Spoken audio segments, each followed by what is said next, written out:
लोगोफोर आंनिया दाउसाया नै जुब्रा जादों। दा आं मुलि होनो नागिरदों बिसोरनो आरो मासेखौ खेरखायाव जोबनानै दोननाय जादों आङो। मानोना लोगोफोरजों हगारबा बारस्लायनायनि सन्देह थायो नालाय, ओंखायनो आलदा दोनदों आं बिसोरखौ। दा मुलि होगोन। बोथोराबो बेनोसै नालाय, दसेनो बार बारनाय, सान्दुं दुंनाय, अखा हानाय, बेनि थाखायनो एसे इनफेकसन जादों।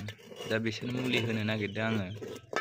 बिसोरनोबो दा दसे थानानै दैयाव गलायनानै होगोन आङो। दा बे मासे बांसिन जानायखौ आङो सिरिन्जजों दौग्रोनोसै, बिनि उनाव बिसोरनो दैजों गलायनानै होनोसै। दा आं बिसोरनो होगोन नैबे लिभ'फ्लक्स लिकुइड पाल्ट्रि फिड साप्लिमेन्ट। बेखौ 2 लिटार दैयाव 1 ml सिरिन्जजों बोनानै गलायगोन आं।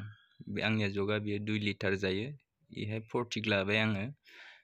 बेखौ लिभ'फ्लक्सखौ बेयाव गलायनानै होसिगोन आङो 2 लिटार दैयाव 1 ml। जोबोर मोजां। जुदि लिभ'फ्लक्सखौ मोनाबा NO200खौबो होनो हागोन नोंथांमोना।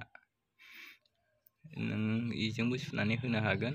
आं सिरिन्जजों बोनानै 1 ml बोनानै दैयाव गलायगोन बेखौ 2 लिटार दैयाव।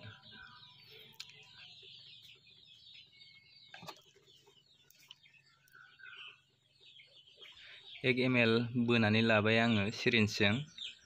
बेखौ दा 2 लिटार दैयाव आङो गलायनानै लाबाय आरो। दायो आङो इनफेकसन जानाय दाउखौ 0.5 ml सिरिन्जआव बोनानै खेबथाम लासै लासै दौनानै होगोन। बिदिनो सानथाम एखेरायैनो दौगोन आं बेखौ, बा बिसोरनो होगोन। बिब्दिनो नोंसोरबो जादोंब्ला होबानो जाबाय। बिब्दिनो दा बोथोराव गोबां फार्मफ्राव बेमार फैनो नागिरो। एसे साबधानै मुलिफोर बाहायबानो जाबाय। सिगां होग्रोखानाय बायदि जाया, उनाव जाबाथाय लाखिनो हानायनि बारा सम्भाबना थाया।